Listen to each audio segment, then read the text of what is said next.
আম্মু, ওই আম্মু, কোথায় তুমি? তাড়াতাড়ি আমাকে নাস্তা দাও। এভাবে ষাঁড়ের মতো না চেঁচিয়ে টেবিলে দেখ। আমি তোর জন্য নাস্তা রেডি করে তারপর এসেছি। আমি তো জানি তুই ঘুম থেকে উঠেই হুলুস-থুলুস শুরু করে দিবি। তাই তো আমি সবসময় তোর জন্য নাস্তা আগে থেকেই রেডি করে রাখি। ও আম্মু, আই এম সরি। আমি আসলে দেখতে পাইনি, তাড়াহুড়ো করেছিলাম তো তাই।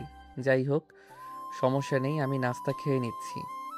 আর একটা কাজ করো, আমার জন্য দুপুরের খাবার প্যাক করে দাও। আমি তো আবার বাইরের খাবার খেতে পারি না। তুই কি পাগল নাকি মাথা খারাপ? আমি সেটাই বুঝতে পারছি না।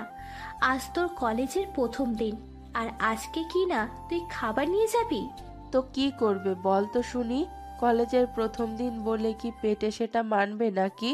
আর তাছাড়া সে তো বাইরের খাবার খেতে পারে না, তাই তো তাকে বাসা থেকেই খাবার নিয়ে যেতে হবে। হ্যাঁ আম্মু, তাই তো। আমি তোমাকে আমার খাবার প্যাক করে দেওয়ার কথা বলছি। একটু তাড়াতাড়ি করো, সময় হয়ে গেছে। এই শোন, একদিন না খেয়ে থাকলে কিচ্ছু হবে না। আজকে প্রথম দিন, আজ থেকে খাবার নিতে হবে না। তুই এখন তাড়াতাড়ি রেডি হবি। কখন রেডি হয়ে গেছি, তারা হলো সত্যি, যেতে দেরি হয়ে যাবে। তখন নীল তার বোনের কথা মেনে নিল আর টিফিন নিল না। তারপর সে তাড়াতাড়ি রেডি হয়ে বাইক নিয়ে বাসা থেকে বের হলো। কলেজ ক্যাম্পাসে পৌঁছানো মাত্রই সে বাইকটা পার্ক করে তার বোনের সঙ্গে ক্লাসরুমের দিকে যাচ্ছিল। তখনই হঠাৎ একটা মেয়ে পেছন থেকে ডাক দিল। এই রিমি, তোর সঙ্গে এই পিচ্চিটা কে রে? তুই কাকে পিচ্ছি বলছিস এত? বিয়ে করলে কয়দিন পর পিচ্ছির বাবা হয়ে যাবে। একে তোর কোন অ্যাঙ্গেল থেকে পিচ্ছি মনে হয়? বাদ দে সেসব কথা। আগে বল, পিচ্চিটা কে? এটা আমার ছোট ভাই, আমাদের কলেজে ভর্তি হয়েছে। আজকে ওর প্রথম ক্লাস, তাই আমি ওকে আমার সঙ্গে নিয়ে এসেছি। সত্যি বলছিস? আসলে তোর ভাই তো অনেক কিউট, তাই আমার তোর ভাইকে ভালো লেগে গেছে। তুই যদি বলিস তাহলে আমি তোর ভাইয়ের সঙ্গে একটু প্রেম করতে চাই। তুই আর জীবনেও ভালো হবি কি না সে ব্যাপারে আমার যথেষ্ট সন্দেহ আছে। আমার ছোট ভাই মানে তোরও ছোট ভাই, আর তুই কিনা বলছিস ওর সঙ্গে প্রেম করবি? আসলেই বোন, তুই পারিসও বটে। থুর, বান্ধবীর ছোট ভাই, সেখানে আবার আমার ভাই হলো কোথা থেকে? তাছাড়া তুই খুব ভালো করেই জানিস আমার নিজের কোনো ভাই নেই। তাই তোকে একটা কথা খুব ভালো করে বলে দিচ্ছি, যাকে ইচ্ছা তাকে আমার ভাই বানাতে যাবি না।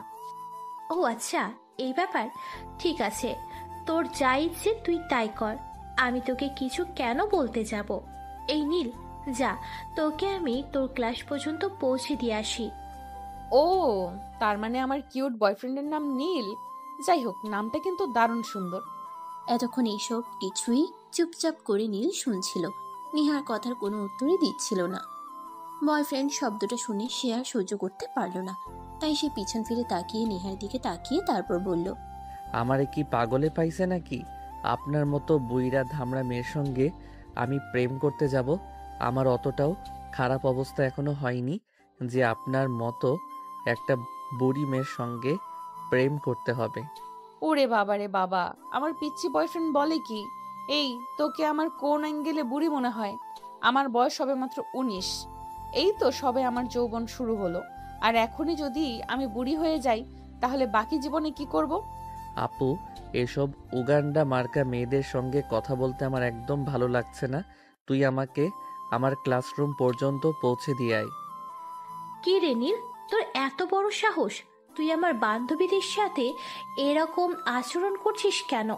আমার বান্ধবী একটু মজা করে তোকে একটা কথা বলেছে, আর তুই তাতেই এইভাবে রিয়্যাক্ট করছিস কেন? সেটা তুই আমাকে জিজ্ঞাসা না করে তোর বান্ধবীকে জিজ্ঞাসা করলেই তো পারতি। আমি আমার বান্ধবীকে কি জিজ্ঞাসা করতে যাব? আমার বান্ধবী কি তোর সঙ্গে কোনো খারাপ আচরণ করেছে নাকি? তুই তো নিজেই আমার বান্ধবীকে বুড়ি বলেছিস। তাহলে আমার বান্ধবীর দোষটা কোথায়, তুই আমাকে বল। আমি তো আর এমনি এমনি তোর বান্ধবীকে বুড়ি বলিনি। এর পিছনে নিশ্চয়ই একটা কারণ আছে। সেটা কি, সেটাই জিজ্ঞাসা কর। রিমি তখন অনেকটাই অবাক হয়েই নেহাকে জিজ্ঞাসা করে আসলে এর পিছনে কারণটা কি। তখন নেহা গতকালকের ঘটে যাওয়া ঘটনাটা খুলে বলে, আর এটা শুনে সবাই হো হো করে হাসতে থাকে। আসলে যে বান্ধবী, তুই এক নাম্বারের একটা লুচ্চা। তুই আর জীবনেও ভালো হবি না। তুই দেখলে একটা ছেলে রাস্তা দিয়ে দৌড়ে হিসু করেছে, আর অমনি ওর উপর হোঁচট খেয়ে পড়ে গেলি, আর পড়ার জন্য কোনো জায়গা পেলি না। তুই আমাকে কেন কথা বলছিস?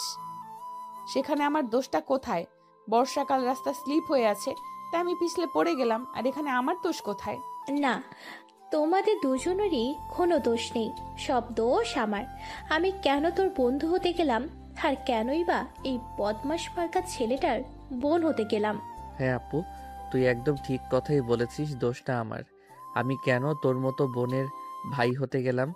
এখন দয়া করে তুই একটু কষ্ট করে আমাকে আবার ক্লাসরুম পর্যন্ত পৌঁছে দে, তারপর আর তোকে আমি কিছুই বলবো না। অতঃপর রিমি আর কোনো কথা না বলে নীলকে তার ক্লাসরুমে পর্যন্ত পৌঁছে দিল। আর এদিকে নেহা নিজের ক্লাসরুমে চলে গেল। সেদিন বিকেল বেলা যখন কলেজ ছুটি হলো, রিমি আর নীল দুজনে বাইকে করে ক্যাম্পাস থেকে বের হতে যাবে, তখনই দেখতে পেল নেহা গেটের বাইরে দাঁড়িয়ে আছে। সেটা দেখে রিমি নেহাকে জিজ্ঞাসা করলো, কি ব্যাপার দোস্ত, তুই এখানে দাঁড়িয়ে আছিস কেন? তোকে আজকে কেউ নিতে আসেনি নাকি? না দোস্ত, এখনো গাড়ি আসেনি। আমি বুঝতে পারছি না কেন এরকম হচ্ছে। ড্রাইভার আঙ্কেল তো প্রতিদিন আমার ছুটির 10 মিনিট আগেই এখানে এসে অপেক্ষা করেন, আর এখন ছুটির পর 10 মিনিট চলে গেছে, এখন আসার কোনো নামগন্ধ নেই। একটা কাজ কর, তুই একবার তোর ড্রাইভার আঙ্কেলকে ফোন দিয়ে জেনে নে কি হয়েছে। যদি কোনো প্রবলেম হয় তাহলে আমি নীলকে বলবো তোকে তোর বাসা পর্যন্ত পৌঁছে দিয়ে আসতে। একদমই না, আমি পারবো না। আমি যেন তোমার বান্ধবীকে তার বাড়ি পর্যন্ত পৌঁছে দিয়ে আসতে যাব? আমার অনেক কাজ আছে।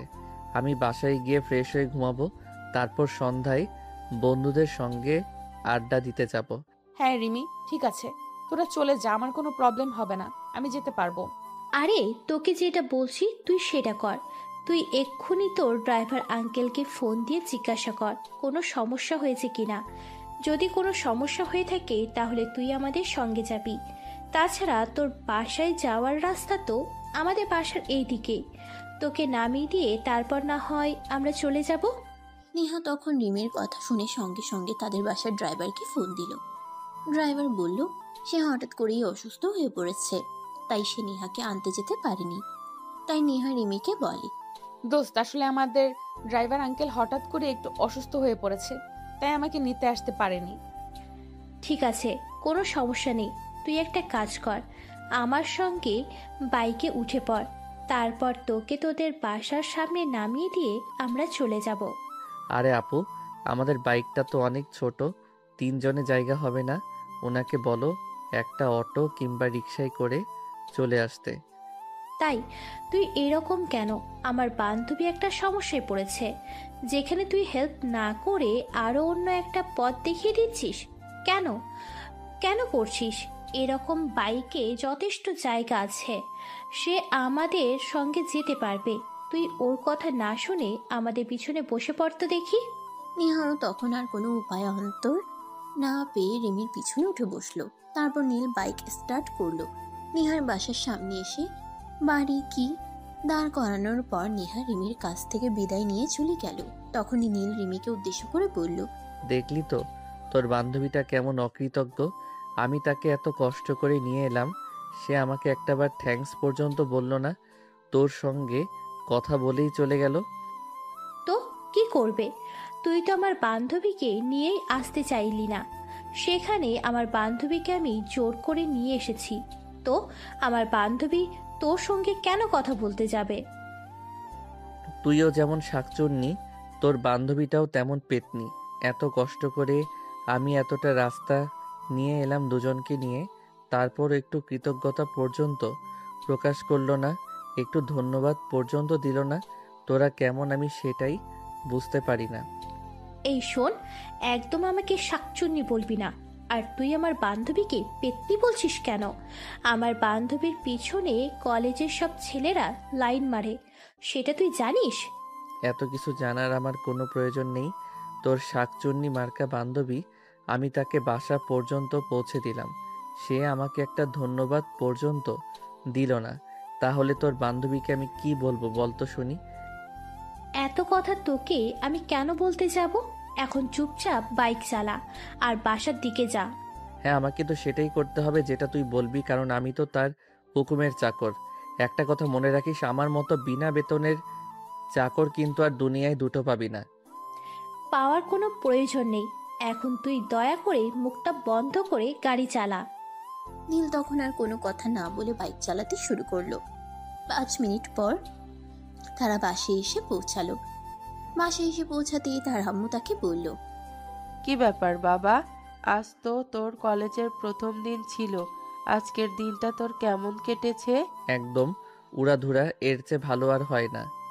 আচ্ছা, যাই হোক, তাহলে তো ভালোই হলো।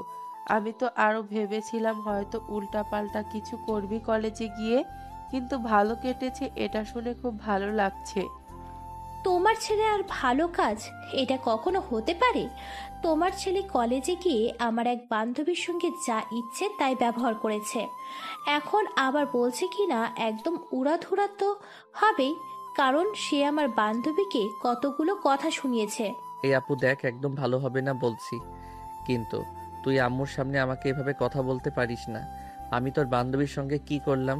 তোর বান্ধবী তো আমার সঙ্গে খারাপ আচরণ করেছে, তাছাড়া আমি তাকে বাসায় পর্যন্ত পৌঁছে দিলাম, সে আমাকে একটা ধন্যবাদ পর্যন্ত দিল না। তুই এখনো সেই এক কথা নিয়ে পড়ে আছিস? আচ্ছা বলতো, তোর কোনো যোগ্যতা আছে আমার বান্ধবীর কাছ থেকে ধন্যবাদ পাওয়ার জন্য? তুই তো আমার বান্ধবীকে আনতে যাসনি, আমি জোর করে বান্ধবীকে আমার সঙ্গে নিয়ে এসেছি, আর এখন কিনা বলছিস সেটা ধন্যবাদ তোর পাওয়ার ছিল? হয়েছে, আমি বুঝতে পেরেছি আসলে কি হয়েছিল। এখন দয়া করে তোরা দুজনেই দুজনের মুখ বন্ধ কর আর চুপচাপ উপরে গিয়ে ফ্রেশ হয়ে আয়। তারপর আমি তোদের জন্য খাবার তৈরি করছি। অতঃপর ভাই বোন দুজনেই উপরে নিজেদের রুমে চলে গেল। তারপর ফ্রেশ হয়ে ডাইনিং টেবিলে আসলো খাবার খাওয়ার জন্য। খাওয়া দাওয়া শেষ হলে নীল নিজের রুমে চলে গেল আর একটু ঘুমিয়ে। নীল আসলে একটু ঘুম পাগলা ছেলে, সে যখনই একটু সুযোগ পায় একটু ঘুমাতে চায়। সেই ঘুম ভাঙলো রাত 8টায় রিমির ডাকে। কি ব্যাপার, তুই এখনো ঘুমাচ্ছিস না কেন? আজ তোর কলেজের প্রথম দিন ছিল, তুই বাসায় এসে কই নতুন বই খুলে পড়তে বসবি, সেটা না করে তুই এখন রাত 8টা বাজে এখনো পড়ে পড়ে ঘুমাচ্ছিস। হায় আল্লাহ, এটা তুই কি বলছিস? রাত 8টা বেজে গেছে, আমার তো বন্ধুদের সঙ্গে আড্ডা দিতে যাওয়ার কথা ছিল। এটা কি হলো? আমি এতটাই ঘুমিয়ে পড়েছিলাম যে রাত 8টা বেজে গেল। বিশ্বাস না হলে তুই নিজেই ঘড়ির দিকে তাকিয়ে দেখ, এখন কয়টা বাজে। আমি তোকে বেশ কয়েকবার ডাক দিয়েছি, কিন্তু তুই তো এতটাই ঘুমে মগ্ন ছিলি যে আমার ডাক শুনতে পাসনি। হয়েছে হয়েছে, এখন আর আমাকে পাম দিতে হবে না, কারণ আমি খুব ভালো করেই জানি এই বাড়িতে যদি কোনো একটা শত্রু থাকে তাহলে সেটা তুই। তুই খুব ভালো করে জানতি বিকেলে আমি বন্ধুদের সঙ্গে খেলতে যাব, তাই তো তুই আমাকে ঘুম থেকে ডেকে তুলিসনি যাতে আমি আমার বন্ধুদের সঙ্গে ঘুরতে যেতে না পারি। এই বলতে বলতে নীল ওয়াশরুমে চলে গেল। তারপর ফ্রেশ হয়ে হাত মুখ ধুয়ে পড়ার টেবিলে পড়তে বসলো। আর তখনই সে মোবাইলটা হাতে নিয়ে দেখলো তার বন্ধু তাকে 70টা মিসড কল দিয়েছে। নীল তখনই মনে মনে ভাবতে লাগলো, হায় আল্লাহ, এটা কি হয়ে গেল? এতবার ফোন বাজছিল তাও আমি খুঁজে পেলাম না, এখন তো আমার কপালই খারাপ আছে, না জানি হারামি আমাকে কি বলে, আল্লাহই ভালো জানে। এই বলতে বলতে নীল কল ব্যাক করলো। আর 2-3বার রিং হওয়ার পরই তার বন্ধু ফোনটা রিসিভ করলো। কি ব্যাপার দোস্ত? আমি সেই কখন থেকে তোকে ফোন দিয়ে যাচ্ছি, কিন্তু তুই আমার ফোন তুলছিস না কেন? তাছাড়া তোর তো মাঠে খেলতে আসার কথা ছিল, তুই খেলতে আসিস না কেন? জানিস আমরা সেই কখন থেকে তোর জন্য অপেক্ষা করেছিলাম। আই এম সরি রে দোস্ত, তুই তো খুব ভালো করেই জানিস আমি একটু ঘুম পাগলা টাইপের। কলেজ থেকে এসে খাওয়া দাওয়া করে তারপর ঘুমিয়ে পড়েছিলাম, তারপর যে বেলা কখন কেটে গেল আমি টের পাইনি। সে না হয় বুঝতে পারলাম, কিন্তু তোকে আমি এতগুলো কল দিয়েছি, একজন মানুষ যদি মরেও যেত তাহলে তো আমার কলটা রিসিভ করতো, কিন্তু তুই আমার কল রিসিভ করিসনি কেন? দোস্ত, তুই তো খুব ভালো করে জানিস আমি আমার ফোন অল টাইম সাইলেন্ট রাখতে পছন্দ করি, কারণ তুই তো জানিসই আমার মেসেঞ্জারে সব সময় মেসেজ আসতে থাকে, আর তারপর প্রায়ই আননোন নাম্বার থেকে ফোন আসে, তাই আমি ফোন সাইলেন্ট হয়ে কি যাতে আমাকে ফোন কোনো বিপদে পড়তে না হয়। তাছাড়া তুই তো খুব ভালো করেই জানিস আমার বাসার অবস্থা সুযোগ পেলেই সদ্ব্যবহার করে সবাই। আচ্ছা বাদ দে, এখন তুই একটু তোর বাসার নিচে আয়। আমরা তোর বাসার নিচে চায়ের দোকানে বসে আছি, তোকে নিয়ে একসঙ্গে সবাই মিলে চা খাবো, তারপর চলে যাব। নীল তখন আচ্ছা ঠিক আছে এই কথা বলে ফোনটা কেটে দিল। তারপর বাসা থেকে বের হয়ে বাসার নিচেই একটা পায়ের দোকান, সেখানেই চলে গেল। তার বন্ধুরা তার জন্য সেখানে বসেই অপেক্ষা করছিল। সে সেখানে পৌঁছাতেই তার আরেক বন্ধু তাকে বলল, কি রে দোস্ত, আজকে প্রথম দিন কলেজে গেলি আর আজকে কলেজ থেকে এসে এতটা টায়ার্ড হয়ে পড়েছিলি যে হৃদয় তোকে এতগুলো ফোন দিল, তুই ফোন কল রিসিভ করলি না। আরে দোস্ত, সেরকমটা নয়, আমি ঘুমিয়ে পড়েছিলাম তাই কল রিসিভ করতে পারিনি। এখন বল, আজকের খেলা কেমন হয়েছে? আরে বেটা, তুই না আসলে খেলা জমে না কি? খেলা একদমই ভালো হয়নি। আমরা সবাই তো তোর জন্য অপেক্ষা করছিলাম, তুই কখন আসবি, তারপর সবাই একসঙ্গে মিলে খেলবো। তুই না আসলে খেলার আনন্দই লাগে না। আই এম সরি রে দোস্ত, কাল থেকে আর বিকালে ঘুমাবো না। বিকেল হলে সময় মতো তোদের সঙ্গে খেলতে চলে আসবো। এখন চল, চা খেয়ে তারপর বাসায় ফিরে যাই। তারপর সবাই মিলে চা আর কলা রুটি খেয়ে সেখান থেকে বাসায় চলে গেল। আর এদিকে বন্ধুদের সঙ্গে আড্ডা শেষ করে বাসায় আসতে আসতেই রাত 10টার মতো বেজে গেল। তখন নিজের আব্বু আম্মু আর রিমি সবাই ড্রয়িং রুমে বসে গল্প করছিল। নীল বাসায় এসে কলিং বেল চাপ দিতেই তার বোন রিমি দরজা খুলে দিল আর তাকে দেখতে পেয়ে বলল, কি ব্যাপার, কোথায় গিয়েছিলে? তুই আর আসতে এত রাত হলো কেন? এই দেখ, তুই সব সময় আমার উপর খবরদারি করবি না। আমি যেখানে ইচ্ছা যাই সেখানে আমি তোর কাছে দিতে যাব নাকি? নীল, এটা কোন ধরনের আচরণ? আমি তো সেটাই বুঝতে পারছি না। রিমি তোমার বড় বোন হয়, সে তোমার কাছে কৈফিয়ত চাইতেই পারে, তাই বলে তুমি এরকম আচরণ করতে পারো না। হ্যাঁ, আমার বড় হয়েছে বলেই তো আমার মাথা কিনে নিয়েছে। এখন সে যা ইচ্ছে তাই করবে, আমি তাকে কিছুই বলতে পারবো না। তার ইচ্ছে মতে সবকিছু হবে, তাই তো? এরকমটা তোমাকে কেউ বলেনি, তুমি নিজেই বলছো রিমি তোমার বড় বোন। সেটা তুমি ভুলে যাও কেন? সে তোমাকে কোনো কিছু জিজ্ঞাসা করতেই পারে, তাই বলে কি তুমি তার সঙ্গে এরকম আচরণ করবে? ওরে বাবা, কিন্তু তুমি আমার হয়ে কথা বলতে এখন তো দেখছি তুমি তোমার মেয়ের পক্ষ নিয়ে কথা বলছো। দিতে হয়, আর এখন তুমি সেটাকে সাপোর্ট করছো। এটা কিন্তু তোমার কাছ থেকে কখনোই আশা করিনি। বলতে বলতে নীল নিজের রুমে চলে গেল। তারপর বই নিয়ে পড়তে বসলো। আর তার ঠিক কিছুক্ষণ পরেই রিমি তাকে ডাকতে গেল। ওই, তোর পড়া শেষ হয়েছে? সবাই খাবার টেবিলে অপেক্ষা করছে, তুই খাবার খেতে আয়। বলেই রিমি সেখান থেকে চলে গেল। এদিকে নীল বেশ কিছুক্ষণ পর পড়া শেষ করে তারপর খাবার টেবিলে গেল। ততক্ষণে সবাই খাওয়া দাওয়া শেষ করে টেবিল থেকে উঠে পড়েছে। তখনই নীলের আম্মু তাকে দেখে বলল, কি ব্যাপার, তুই এখন আবার এখানে এসেছিস কেন? রিমি তো বলল তুই নাকি খাবার খাবি না, তাই আমরা সবাই খাবার খেয়ে নিলাম। এই জন্যই তো বলি তোমার মেয়ে হলো পৃথিবীতে আমার এক ও একমাত্র শত্রু, যে কিনা আমার সামনে দাঁড়িয়ে মিথ্যা কথা বলতে পারে। আমি কখনো তোমার মেয়েকে বললাম আমি খাবার খাবো না? বলিসনি তো কি হয়েছে? আমি সেই কখন থেকে তোকে ডেকে গিয়েছিলাম, কিন্তু তুই তো কোনো কথার উত্তরই দিলি না। তাই তো আমি ভেবেছিলাম তুই হয়তো খাবার খাবি না। আমি পড়তে বসেছিলাম, পড়া শেষ না করে কি আমি খাবার টেবিলে চলে আসবো নাকি? এই তো সবে আমার পড়া শেষ হলো আর আমি খাবার টেবিলে আসলাম। এসব ফালতু কথা বাদ দিয়ে এখন বলো, আমার জন্য কোন খাবার অবশিষ্ট আছে নেই? তুই ইদানিং কেমন যেন হয়ে যাচ্ছিস, কোনো কথাই তোর আমার ঠিক সুবিধার মনে হচ্ছে না। তুই কেমন যেন সব সময় তেরা মেরা কথা বলিস, এমন কেন করছিস বল তো শুনি। আছে কি নেই? আমি আবার কি করলাম? আমি চুপচাপ বসে পড়ছিলাম, তোমার মেয়ে আমাকে খাবার খেতে আসতে বলল। আমি পড়াটা শেষ করে টেবিলে আসার আগেই তোমরা সবাই খাবার খেয়ে নিয়েছো। এখন কি আমি একা একা খাবার খাবো নাকি? ঠিক আছে, সমস্যা নেই, তুই খাবার খা। আমি এখানে বসে আছি। আর নেহাত তোকেও বলছি, এবার তো বড় হয়েছিস, এবার একটু বুদ্ধি শুদ্ধি নিয়ে চলিস। নেহা তখন তার আম্মুর কথার কোনো উত্তর না দিয়ে মুখ ঢেকে একটা ভেঙচি মেরে সেখান থেকে চলে গেল। নীল খাবারটা খেয়ে নিল আর তারপর নিজের রুমে গিয়ে শুয়ে ঘুমিয়ে পড়ল। সকালবেলা ঘুম ভাঙলো তার আম্মুর ডাকে। কি রে নীল, তুই এখনো ঘুম থেকে উঠছিস না কেন? তুই কি কলেজে যাবি না নাকি? কি রে নীল? তুই এখনো ঘুম থেকে উঠছিস না কেন? তুই কি কলেজে যাবি না নাকি? আরে এটা তুমি কি বলো? আমি কলেজে যাব না কেন? এতে সবেমাত্র কলেজে ভর্তি হলাম। আর এখনই যদি কলেজ কামাই করা শুরু করি তাহলে আমার বাকি দিন কি করে যাবে? এখন আগে বলো কয়টা বাজে? এই তো সকাল 8টা বেজে গেছে, 10টায় তোর কলেজ। এখন ঘুম থেকে না উঠলে তুই ফ্রেশ হয়ে নাস্তা করে তারপর যাবি কখন? ওয়েট, তুমি চিন্তা করো না, আমি এক্ষুনি রেডি হয়ে আসছি। এই বলে নীল বিছানা থেকে নেমে আলমারি থেকে কলেজ ড্রেস বের করে তারপর ওয়াশরুমে চলে গেল। ফ্রেশ হয়ে এসে রেডি হয়ে তারপর নিচে গেল সকালে নাস্তা করার জন্য। সকালে নাস্তা করার জন্য টেবিলে যেতেই তার বোন বলল, এইভাবে পড়াশোনা করলে পড়াশোনা হবে না। প্রত্যেক দিন যদি তোকে ঘুম থেকে আর একজনই ডেকে তুলতে হয়, তাহলে তোর পড়াশোনাটা হবে কি করে বল শুনি? তারপরেও তুই বাসায় এসে যখন সময় পাস তখনই ঘুমাস। এইভাবে যদি তুই সারাদিন ঘুমিয়ে পড়তে থাকিস, তাহলে তুই পড়াশোনাটা করবি কখন বল তো শুনি? দেখো আপু, তোমাকে আমি আগেও বলেছি আর এখনো বলছি, তুমি আমার ঘুম নিয়ে একদম কথা বলবে না। আমি তো আর মেয়েদের পিছনে লাইন দিয়ে সময় নষ্ট করি না। আমি তো আমার ঘুমের পিছনে সময় নষ্ট করি।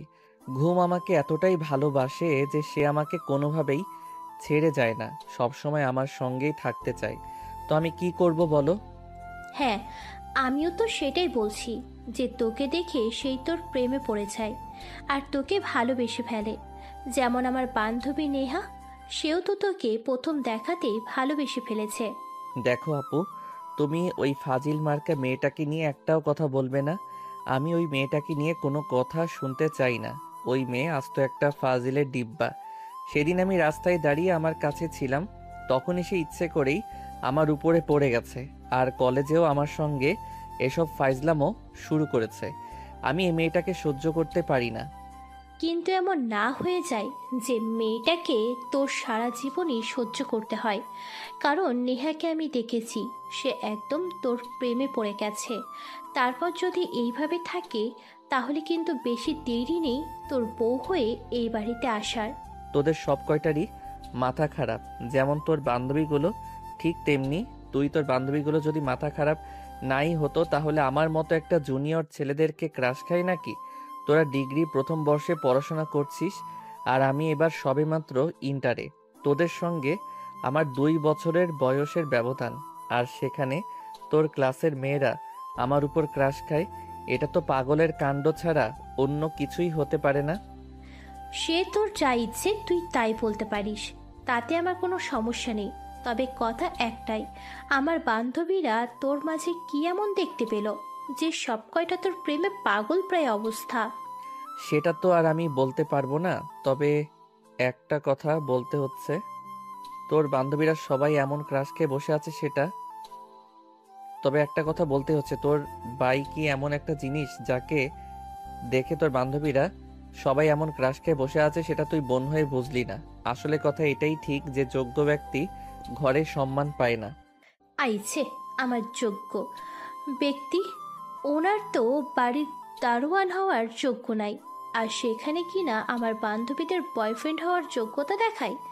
আসলে আমার বান্ধবীগুলাও যেমন ছেঁচড়া, ঠিক তেমনি তুই। আমার কোনো কাজ না পাওয়া বান্ধবীগুলাই তো তোর মতো বকাটে একটা ছেলের পিছনে লাইন মারে। দেখ আপু, তোকে আমি আগেও বলেছি আর এখনো বলছি, তুই আমাকে বখাটে বলবি না। আমি কি বখাটে ছেলেদের মতো রাস্তার পাশে বসে মেয়েদেরকে ইফটিজিং করি নাকি? আমি তো আমার মতোই থাকি। কখনো তো একটা মেয়ের পিছনে 5 মিনিট টাইম ওয়েস্ট করেছি কিনা সেটাও আমার জানা নেই। কারণ আমি যখনই সময় পাই তখনই ঘুমাই, আর আমার প্রেমটা ঘুমের সঙ্গেই জমে। হ্যাঁ, সেখানে কিন্তু আর একটা প্লাস পয়েন্ট আছে। নেহাও কিন্তু ঘুম পাগলি একটা মেয়ে, সে কিন্তু অনেক ঘুমাতে পারে। একেবারে তার 4-5 দিন ঘুমানোর রেকর্ড আছে। নীল তখন আর সেখানে কোনো কথা বাড়ালো না, কারণ সে বুঝতেই পারলো এখানে যদি সে আরো কথা বলে তাহলে কথাগুলো শুধু বাড়তেই থাকবে আর কমবে না। তাই সে চুপচাপ খাবারটা খেয়ে নিল আর তারপর বাইক নিয়ে বাসা থেকে বের হলো। সে আজ রিমিকে না নিয়ে একাই চলে যাচ্ছিল। তখনই পিছন থেকে রিমি তাকে ডাক দিয়ে বলল, কি ব্যাপার, কি হলো? তুই আজ একা একাই চলে যাচ্ছিস কেন? আমাকে কি তোর সঙ্গে নিয়ে যাবি না নাকি? না, আমি তোকে আমার সঙ্গে নিতে পারবো না। আজ থেকে আমার সঙ্গে আমার বন্ধু হৃদয় যাবে। আমি এখান থেকে ওর বাসার সামনে চলে যাব, তারপর ওখান থেকে ওকে তুলে নিয়ে কলেজে চলে যাব। আমি কলেজে যাব কি করে? বললাম তো, আমি তোকে আমার সঙ্গে নিতে পারবো না। তুই কি আমার কথা শুনতে পাসনি নাকি? তুই যদি না শুনতে পাস তাহলে আমি আবারও বলছি, আমি তোকে আমার সঙ্গে নিতে পারবো না। আমার সঙ্গে আমার বন্ধু যাবে। এই বলে সেখানে আর এক মুহূর্ত অপেক্ষা না করেই বাইকের স্পিড বাড়িয়ে সেখান থেকে সোজা তার বন্ধুর বাসার সামনে চলে গেল। এদিকে রিমি অনেকক্ষণ ধরে বাসার সামনে দাঁড়িয়ে আছে রিক্সার জন্য, অপেক্ষা করছে, কিন্তু রিক্সার কোনো নামগন্ধ নেই। তখনই তার আব্বু বাসা থেকে বের হলো আর তাকে সেখানে দাঁড়িয়ে থাকতে দেখে জিজ্ঞাসা করলো, কি ব্যাপার রিমি, কি হয়েছে তোর? তুই এখানে দাঁড়িয়ে আছিস কেন? কলেজে যাসনি কেন? আমি কলেজে যাব কি করে সেটা তুমি আমাকে বলো। আমি তোমার ছেলের সঙ্গে কলেজে যাব ভাবছিলাম, কিন্তু সে আমাকে না নিয়েই তার বন্ধুকে তার সঙ্গে নিয়ে যাবে বলে বাইক নিয়ে চলে গেছে। আর আমাকে বলেছে রিস্কায় করে কলেজে চলে যেতে। আর এইদিকে আমি অনেকক্ষণ ধরে রিস্কার জন্য দাঁড়িয়ে আছি, কিন্তু কোনো রিস্কাই পাচ্ছি না। ঠিক আছে মা, কোনো সমস্যা নেই, তুই আমার সঙ্গে চল, আমি তোকে কলেজে পৌঁছে দিয়ে তারপর অফিসে চলে যাব। নেহা তখন কোনো কথা না বলে তার আব্বুর সঙ্গে গাড়িতে উঠে বসলো, আর তারপর তার আব্বু তাকে কলেজের সামনে নামিয়ে দিয়ে অফিসে চলে গেল। এদিকে নীল তার বন্ধুকে নিয়ে কলেজে এসে ক্যাম্পাসে ঢুকতে না ঢুকতেই নেহার সঙ্গে দেখা হয়ে গেল। ওই আমার কিউট জুনিয়র বয়ফ্রেন্ড, একটু এইদিকে আয় তো, তোর সঙ্গে একটু বোঝাপড়া আছে, সেটা সেরে নেই। আমার সঙ্গে আপনার কিসের বোঝাপড়া? আর আপনাকে না আমি বলেছি আপনি আমাকে বয়ফ্রেন্ড বলবেন না। আমি আপনার বয়ফ্রেন্ড নই। আপনি আমার চাইতে বয়সে অনেক বড়। আপনি আপনার বয়সী কাউকে আপনার বয়ফ্রেন্ড বানিয়ে নেন। দয়া করে আমাকে আর এই নামে ডাকবেন না। আরে ওই পিচ্চি শোন, তোকে আমার ভালো লেগেছে আর আমি তোকেই চাই। তাছাড়া আমি অন্য কাউকে কেন আমার বয়ফ্রেন্ড বানাতে যাব? আমি তো বললাম আমি প্রথম দেখাতেই তোর উপর ক্রাশ খেয়ে গেছি, তাহলে অন্য একজনকে বয়ফ্রেন্ড কেন বানাতে যাব বল শুনি। আপনি মাফ করুন আমায়। আপনি কাউকে বয়ফ্রেন্ড বানাবেন কি বানাবেন না সেটা আপনার ব্যক্তিগত ব্যাপার, কিন্তু আপনি আমাকে বয়ফ্রেন্ড বলবেন না, এটা আমার কথা। আমার মতো হ্যান্ডসাম গুড লুকিং একটা ছেলেকে দেখলে যে কোনো মেয়ে আমার সঙ্গে প্রেম করতে চাইবে। আপনিও তার ব্যতিক্রম হতে পারেন না, সেটা আমি খুব ভালো করে জানি। কিন্তু আপনার মতো একটা বুড়ি মেয়ের সঙ্গে প্রেম করতে চাইবে, আপনিও তার ব্যতিক্রম হতে পারেন না, সেটা আমি খুব ভালো করেই জানি। কিন্তু আপনার মতো একটা বুড়ি মেয়ের সঙ্গে আমার প্রেম করতে ইচ্ছে হয় না। আমি তো প্রেম করব আমার সমবয়সী কিংবা আমার চাইতে জুনিয়র কিউট সুইট একটা মেয়ের সঙ্গে। চিন্তা করিস না, তোর এই আশা কোনোদিনও পূর্ণ হবে না যতদিন আমি নেহা বেঁচে আছি। কারণ হয়েছে, তোকে বললাম, তোকে আমার মনে ধরেছে, আর আমার মনে ধরা জিনিসটাকে আমি কখনোই অন্য কারোর হতে দেই না। এটা আমার ছোটবেলাকার অভ্যাস, এখনো বিদ্যমান আছে। এই বলে নেহা নীলের দিকে এগিয়ে এলো আর তারপর বলল, আচ্ছা সেই সব কথা বাদ দিয়ে এখন তুই আমাকে এইটা বল যে তুই আজ রিমিকে তোর সঙ্গে নিয়ে আসিসনি কেন? রিমিকে কেন তোর আব্বু কলেজ পর্যন্ত ছেড়ে দিয়েছে, তুই ওকে তোর সঙ্গে আনিসনি কেন? এই যে আপু শোনেন, আপনার বকবকানি অনেকক্ষণ ধরে সহ্য করছি, আর সহ্য করতে পারবো না। আমি কি করব না করব সেটা আমার ব্যক্তিগত ব্যাপার, আর আমার ব্যক্তিগত ব্যাপারে কেউ ইন্টারফেয়ার করুক সেটা আমি চাই না। সো আমি কি বলতে চাই আপনি আশা করি বুঝতে পেরেছেন। এত বেশি বুঝে আমার লাভ নেই। আজ থেকে তুই সকালবেলা আমাকে তোর সঙ্গে নিয়ে আসবি, আর বিকেলবেলা আমাকে তোর সঙ্গে আমার বাসায় পৌঁছে দিবি। রিমিকে তুই তোর সঙ্গে আনবি কি আনবি না সেটা তোর ব্যক্তিগত ব্যাপার, আমি সে ব্যাপারে কিছুই বলবো না। নেহার কথা শুনে নীল যেন একদম আহাম্মক বনে গেছে, যেখানে সে নিজের বোনকে নিজের সঙ্গে আনবে না, আর সেখানে কিনা আরেকটা মেয়ে বলছে তাকে তার সঙ্গে নিয়ে আসতে হবে, আবার দিয়ে আসতে হবে। এটা জাস্ট কল্পনার অতীত। তাই নীল বলল, আমার মাথা এখনো অতটা খারাপ হয়নি, আশা করি বুঝতে পেরেছেন। আমি কেন আপনাকে আমার বাইকের তেল খরচা করে প্রতিদিন নিয়ে আসবো? আর আপনার বাসা পর্যন্ত পৌঁছে দিব। আপনাদের বাড়ি থেকে তো মনে হয় আপনার বাবা মাশাল্লাহ বড় লোক। তাহলে আপনার বাবা আপনাকে কেন একটা গাড়ি কিনে দিতে পারেন না, সেটা বলা যাবে কি? আসলে আমি গাড়ি চালাতে পারি না। অনেকবার চেষ্টা করেছি, তাও পারি না। আমাদের গ্যারেজে 2-3টা গাড়ি সবসময় পড়েই থাকে, কিন্তু আমি গাড়ি চালাতে পারি না বলেই গাড়ি নেই না। তাছাড়া আমার এটা পছন্দ নয় যে আমার ড্রাইভার গাড়ি চালক আর আমি তার পেছনে বসে থাকি। ড্রাইভার গাড়ি চালাবে আর আপনি পিছনে বসে থাকতে পারবেন না, এটা আপনার সহ্য হবে না। তাহলে আপনি আমার বাইকের পিছনে বসে থাকবেন কি করে? এটা কি করে সহ্য হবে? ড্রাইভারের পেছনে বসা যায় না, কিন্তু ভালোবাসার মানুষটার পেছনে ঠিকই বসা যায়। এটাতেই এখন বুঝবি না? যখন তুই আমার মতো আমাকে ভালোবেসে ফেলবি, তখন তুই ঠিকই বুঝতে পারবি। নীল তখন নিহার কথার কোনো উত্তর না দিয়ে সেখান থেকে চলে যেতে চায়। কারণ মেয়েদের সঙ্গে তর্কে যেতে হয় না, কারণ ওদের সঙ্গে তর্কে গেলে কখনোই তর্কে জেতা যায় না। ওরা হেরে গেলেও 5টা কথা শুনিয়ে যেভাবেই হোক ওই তর্কে ওরা জিতবে, কারণ ওদের রক্তে হার শব্দটা লেখা নেই। নীল চলে যাচ্ছে তখনই পিছন থেকে নেহা বলে, কি ব্যাপার, কি হলো? তুই আমার কথার কোনো উত্তর না দিয়ে চুপচাপ এখান থেকে চলে যাচ্ছিস কেন? আপনার প্রশ্নের উত্তরটা আমার আপাতত জানা নেই, তাই আমি আপনার প্রশ্নের উত্তরটা দিতে পারলাম না। এটা তুলে রাখেন, অন্য এক সময় আপনার প্রশ্নের উত্তরটা আমি দিয়ে দিব। এই বলে সেখানে আর এক মুহূর্ত দেরি না করে নীল সেখান থেকে সোজা ক্লাসরুমে চলে আসলো। আর কিছুক্ষণ পরে তার বন্ধু হৃদয় তাকে বলে, দোস্ত, আপুকে দেখলাম তোর সঙ্গে দাঁড়িয়ে দাঁড়িয়ে অনেকক্ষণ ধরে কথা বলছিল। কি ব্যাপারে রে, বল তো শুনি। কি ব্যাপার মানে? প্রেমের ব্যাপারে তোরা কি বুঝতে পারিসনি? একটা মেয়ে একটা ছেলের সঙ্গে এতক্ষণ ধরে কি নিয়ে কথা বলে? অবশ্যই সেখানে লাভ ক্যাচ চলছে, তাই না? হাসালি দোস্ত, প্রেম ভালোবাসা আর নেহা আপু, তাও আবার তোর সঙ্গে, এটা ভাবাই যায় না। নেহা আপু তো ছেলেদেরকে তার নিজের হাতের পুতুল মনে করে, যেভাবে ইচ্ছা সেভাবেই নাচায়। কি বলছিস তুই? আমি তো কিছুই বুঝতে পারছি না, একটু খুলে বল তো শুনি। শোন, নেহা আপুকে তুই এখনো চিনতে পারিসনি। নেহা আপু দেখতে অনেক সুন্দর, সেটা তো নিশ্চয়ই খুব ভালো করে জানিস। নেহা আপুর পেছনে ভার্সিটির প্রত্যেকটা ছেলে লাইন মারে। নেহা আপু প্রত্যেকটা ছেলের সঙ্গে কম করে 2 দিন হলেও প্রেম করেছে। সেখানে তুই কিনা নেহা আপুর প্রেম করেছিস? ধুর, এসব ফালতু কথা বাদ দে। আমি কেন নেহা আপুর প্রেমে পড়তে যাব? নেহা আপু নিজেই আমার প্রেমে হাবুডুবু খাচ্ছে। বিশ্বাস না হলে তুই কয়েকদিন আমাকে ফলো কর, তাহলেই বুঝতে পারবি। আমার বাবু, এত কিছু বোঝার প্রয়োজন নেই। তুই যেটা করছিস চিন্তা ভাবনা করে কর। এমন কিছু করিস না যার জন্য পরে তোকে পস্তাতে হবে। আর একটা কথা আমি বন্ধু হিসেবে তোকে উপদেশ দিচ্ছি, কখনই কোনো সিনিয়র মেয়ের প্রেমে পড়িস না, তাহলে পস্তাতে হবে। এ পর্যন্ত এমন কোনো কাজ করিনি যার জন্য আমাকে পস্তাতে হয়েছে, তাহলে আমি কেন এখন পস্তাতে যাব? তাছাড়া আমি কেনই বা নেহা আপুর প্রেমে পড়তে যাব? দুনিয়াতে কি মেয়ের অভাব পড়েছে নাকি যে আমি আমার চাইতে বয়সে বড় একটা মেয়ের প্রেমে পড়তে যাব? তুই কোনো চিন্তাই করিস না, আমি প্রেমে পড়বো না।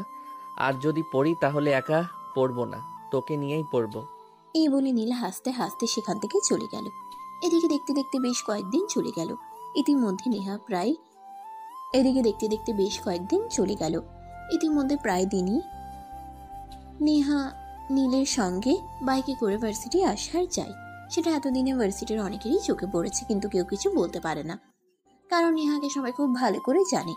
কেউ যদি নেহাকে কিছু বলতে চায় তাহলে নেহা তার 14 গোষ্ঠী উদ্ধার করে ছেড়ে দেবে।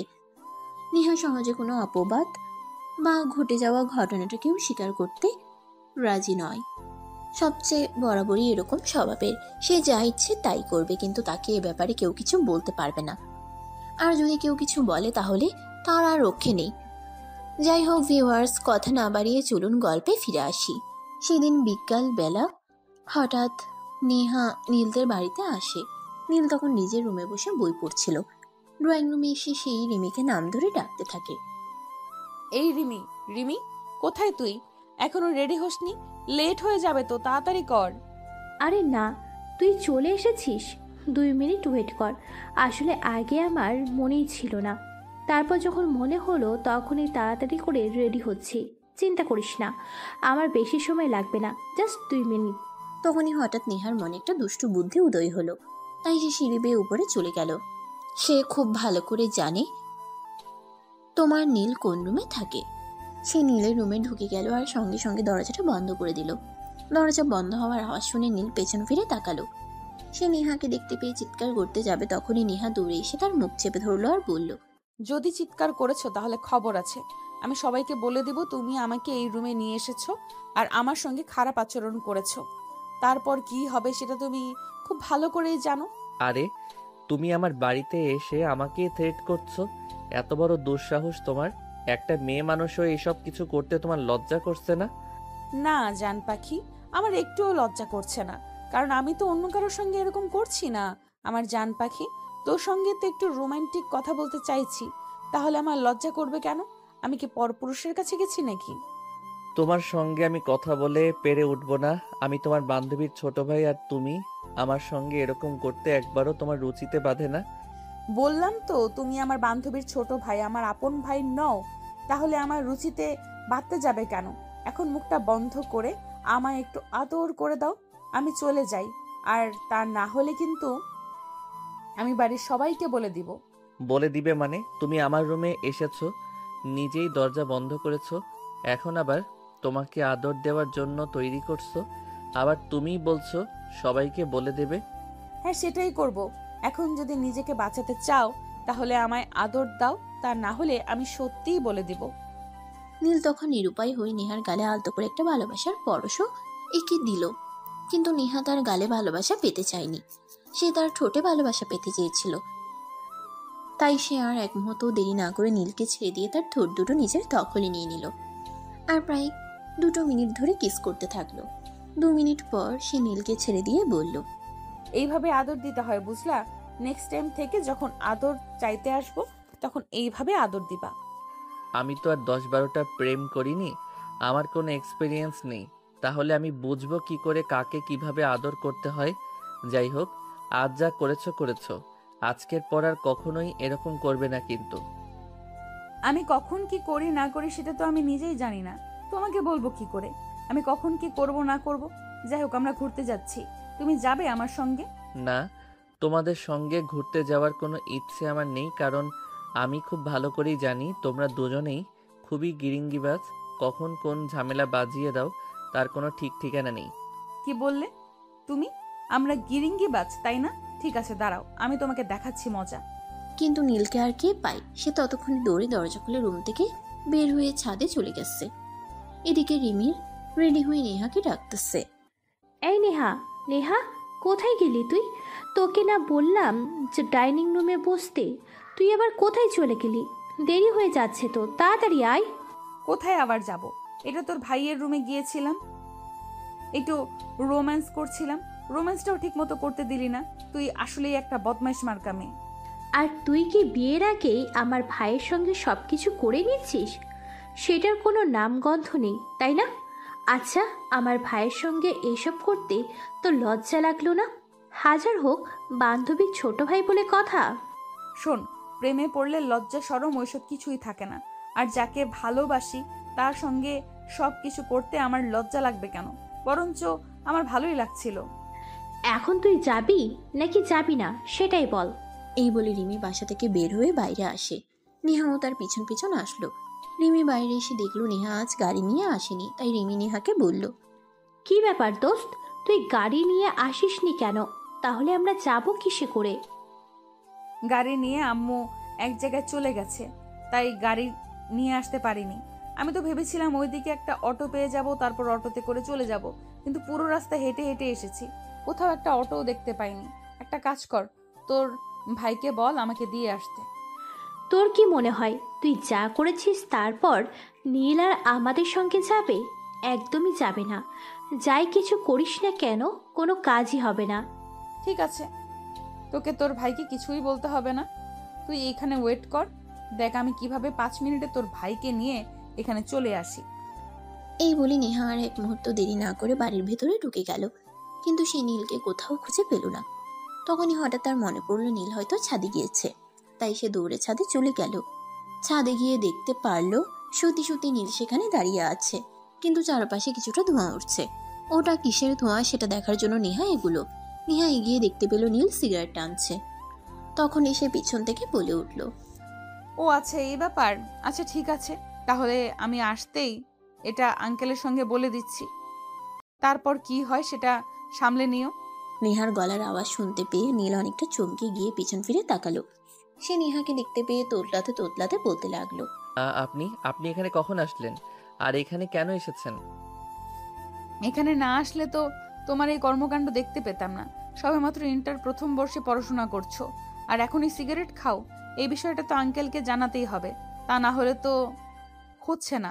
চিন্তা করো না, আমি আমার ফোনে একটা ছোট্ট ভিডিও ক্লিপ করে রেখেছি। আঙ্কেলকে শুধু এটা দেখিয়ে দেবো, তাহলেই হয়ে যাবে। আমাকে আর কষ্ট করে কিছুই বলতে হবে না। আই এম সরি আপু, আর কখনোই এরকম হবে না। কিন্তু আপনি দয়া করে আব্বুকে কিছু বলতে যাবেন না। আপনি তো খুব ভালো করেই জানেন আমি আব্বুকে প্রচণ্ড ভয় পাই। ঠিক আছে, আঙ্কেলকে আমি কিছুই বলবো না, আর এটাও আমি আমার ফোন থেকে ডিলিট করে দিব। তবে আমার একটা শর্ত আছে। তুমি যদি আমার শর্তে রাজি হও, তাহলেই আমি এই ভিডিওটা আমার ফোন থেকে ডিলিট করে দিব, আর নয়তো সত্যি এই ভিডিওটা আঙ্কেলের কাছে চলে যাবে। কি শর্ত আপনি বলুন, আমি সব শর্ত মানতে রাজি আছি। কিন্তু আপনি দয়া করে এই ভিডিওটা আমার আব্বুকে দেখাবেন না, তাহলে আব্বু আমাকে মেরে ফেলবে। প্লিজ আপু, আপনি আমার সঙ্গে এরকমটা করবেন না। আরে এত উত্তেজিত হওয়ার কিছুই নেই, আমি বললাম তো। তুমি যদি আমার শর্তে রাজি হও, তাহলে আমি আঙ্কেলকে কিছুই বলবো না। ঠিক আছে, আপনি বলেন আপনার কি শর্ত, আমি সব করতে রাজি আছি। ঠিক আছে, আপনি বলেন আপনার কি শর্ত, আমি সব শর্ত পালন করতে রাজি আছি।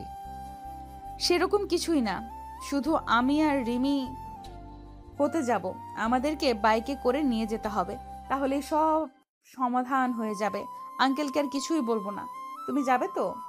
কি আর করার, যেহেতু ধরা পড়ে গেছি, এখন তো আর এই শর্ত মেনে না নিয়ে কোনো উপায় নেই। ঠিক আছে চলুন। এই বলে নীল রেডি হয়ে নিচে আসলো। নিচে এসে দেখে রিমি আর নেহা দুজনেই হেসে খুঁটি খুঁটি হচ্ছে, নীলকে বোকা বানাতে পারলো বলে। যাই হোক, নীল যেহেতু ফেসে গেছে তাই তো আর তার কিছুই করার নেই। তাই সে বাধ্য ছেলের মতো তাদেরকে নিয়ে ঘুরতে চলে গেল। সারাদিন ঘোরাঘুরি শেষ হলে রাত আনুমানিক 11টার মতো বাজে। তখন তারা বাসায় ফিরে আসলো। নীল, একটা কাজ কর, আমার শরীরটা একটু খারাপ লাগছে। তুই আগে আমাকে বাসায় নামিয়ে দে, তারপর নেহাকে বাসায় পৌঁছে দিয়ে আয়।